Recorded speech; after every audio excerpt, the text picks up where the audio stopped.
Ne bih tako rekao, mi smo igrali našu igru od početka, stvarno smo bili, odigrali smo na vrhunskom nivou, poštovali smo protivnika do samog kraja, nismo se opuštali ni u jednom trenutku.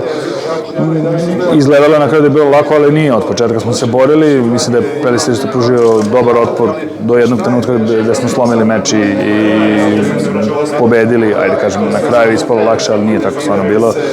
Pelister je odlična ekipa, sutra nas sigurno čeka težak posao, utakmicu u kojoj ćemo isto ući 100% i pokušati da pobedimo protiv Zagreba, da osvojimo još jedan trofej. Na papiru jesmo favoriti, međutim to trebamo da pokažemo i u hali i da osvojimo još jedan trofej. Da, bilo je interesantno prošlogodišnje finale. Veoma, da. Očekivate tako nešto i ovaj put? Sigurno da očekujemo da će biti interesantno i teško, međutim, kao što sam rekao već, potrudit ćemo se da pobedimo. Pre penala bi bilo sigurno bolje. Imate nekoliko novih igrača. Da.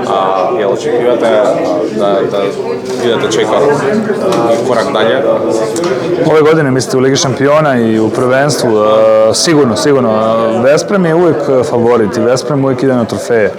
Ove godine smo doveli 4 nova igrača koji su stvarno, momci brzo su se uklopili i pokazali su zavidan kvalitet i verujem da će nam oni pomoći u tome, u ostvarivanju tih ciljeva.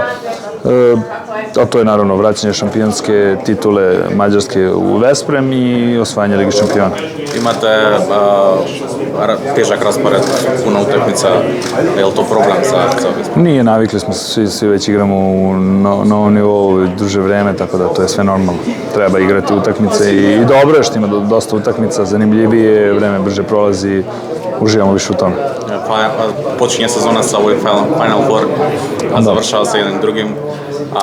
Između oni dva, gde je Vesprem? Vesprem je uvek na vrhu i uvek ćemo težiti ka tome da budemo na vrhu. Jel sve se sažitak je u maj ili...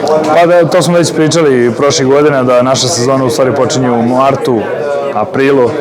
Međutim, ove godine, već smo odigrali prošle nedelje je bilo 45 godina od nastanka našeg kluba, odigrali smo turnir sa Flensburgom, Kielom i Kielceom koji smo osvojili, da smo od početka stavili do znanja svima da ove godine hoćemo da napravimo korak više u odnosu na prošlu godinu i na sve ostale godine.